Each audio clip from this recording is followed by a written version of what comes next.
this is why we talk about like families so much, like nuclear families so much, that when there is a positive father figure in the home, that behavior is modeled between the husband and wife.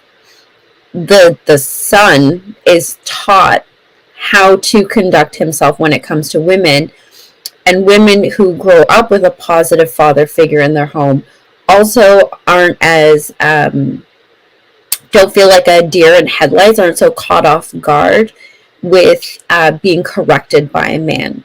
But if you don't have those things into place, it feels really abrasive and like an attack, especially if that man has not built trust, that you're in a romantic relationship with. If this is your first time coming across somebody who will not tolerate inappropriate behavior, if you have not had to go through that growing up, it's jarring. And I think that's a big part of why why some women kind of react the way that they do. But I do also want to say this, because I think you made the comment about, I guess, the women's feelings being coddled in those situations. I think it's actually quite... Both parties, but yeah, go ahead. Yeah, so I think it's actually quite the opposite, right? I think it's more so to what AP was saying, where because there's no male father figure, that these boys essentially like fill that role, and then the girls get very dismissed. So it becomes a very like, if I'm going to be heard, if my feelings are going to be respected, I have to fight for that and be combative with that, right? And as they grow up from childhood into adulthood without that being course corrected, it continues to be, well, nobody's ever listened to me, and this is the only way that people listen to me, is if I yell or fuss or throw a tantrum. Yeah, and I think that's a really good point. And nuclear families, I think, honestly, that's the answer to everything. Every societal problem, in my opinion, nuclear families. So that's great. 100% agree on that. I guess the only thing, actually, I don't think it's necessary for to push back. I guess I'm saying, like, anytime you even disagree, again, this goes for both genders. If you disagree with someone, even their political beliefs, they want to go off on you. Like there's those microaggressions or whatever. I think that word actually has now kind of phased out. But it's like, you can't even say something and disagree with someone's perspective and they feel like they're attacked. That's like what I was referring to. But what you said, though, really makes sense. So I really don't have pushback. This is about to get spicy, though, because Ali's here. I'm just kidding. Yeah, I'm kidding. You go ahead. Okay, so I'm going to let you go. Ali, if you have anything to say, because I have a question that I wanted to get in before. Does Ali have anything to say? I was getting triggered by Marcus, so I had to call him. Marcus was triggered. Does Ali have anything to say? How much time you got? I got some time. So I want to say a little bit about why these spaces are important and why these podcasts. Let's say if it's intentional, if everybody is here to be intentional and to put ego away and for us to take accountability for what part we play in, I think these spaces are very vital. Just like real life. The problem is when our egos get in the way, and then one person's not taking accountability and the other person's taking accountability. So then when you have a course of society that's creating humanity, that one person is on one page and the other person on another page, is going to cause constant friction and constant chaos. So I do believe everything Marcus said, I believe it. I believe everything is a man's responsibility. The leadership is his responsibility. I believe the nation is a responsibility as well too.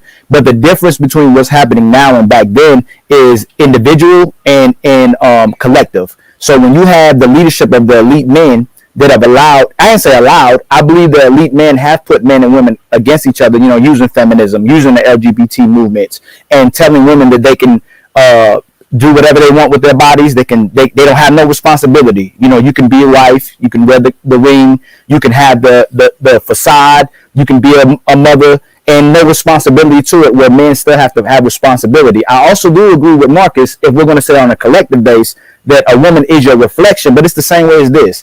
If all of us had the same mother and father, and our mother and father raised us in a great manner, and then we go out and go away from what they're doing, we do make them look bad if they're great parents. But if they're horrible parents, it's in the same way. If they're doing bad, it makes them look bad as well too. So I'll say The only way that she can make us look bad is if she's not doing the representation of what we've been given to her and how it's solidified. We have to be able to put the accountability on women as well too, and how they maneuver themselves. But I will say to Marcus, if we're talking about how the society is, and if women are saying that they want to be wives, you have to be able to put yourself in a position where you want to be controlled as well too, and then exercise self-control just like the man has to exercise self-control.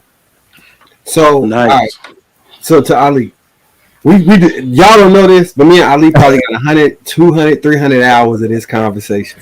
I will say you guys do, from what I've seen, you guys do hold each other accountable. Like, you guys have some crazy conversations, but I will say, I want to commend you, though, because I do hear you guys pushing back on one another. Heck yeah.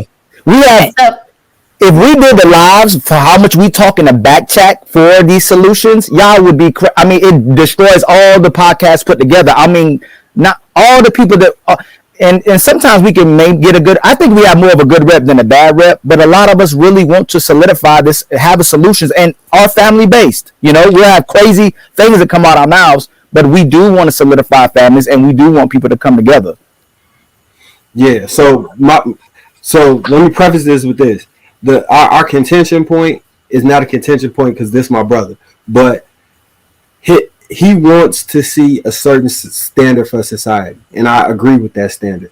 The point of contention comes because I believe that each individual family creates the society, and you have to start from point A, and then you can get to Z. And I think that the man will ultimately be responsible for everything because after the woman agrees to talk to you, it's all on you from that point forward. If you allow her to stick around, you allow her to behave anyway, all of that falls right squarely in your lap. Because you should have never, after you seen the red flags about her, you should have let her go. After she gave you a sign that she was not going to be attentive to what you was trying to get and get on your program, you gotta let her go. Anything outside of that is always going to be your fault. So that's the point of contention. So let me add this on fault because I'm trying to figure out ways to articulate it better. We are talking about ultimate accountability versus personal accountability, and men always have ultimate accountability. That much is clear. No man on here will tell you any different. But I want you to understand Can you give examples? Yeah, I want you to understand the difference, the dichotomy we find ourselves in present day. When we talk about men having ultimate accountability and personal accountability for women's actions, we assume that men have been given all the power over women. Yes. That is the old, antiquated society. Women used to go under a man. Women used to be passed from father to husband under the covering of a man, and that is when he assumes personal responsibility for her actions. Now they've taken the power or a facade of power and given it to the woman in the form of family law and all of this. I will not take personal accountability for a woman's actions when she has government power. There is a complete difference in modern society.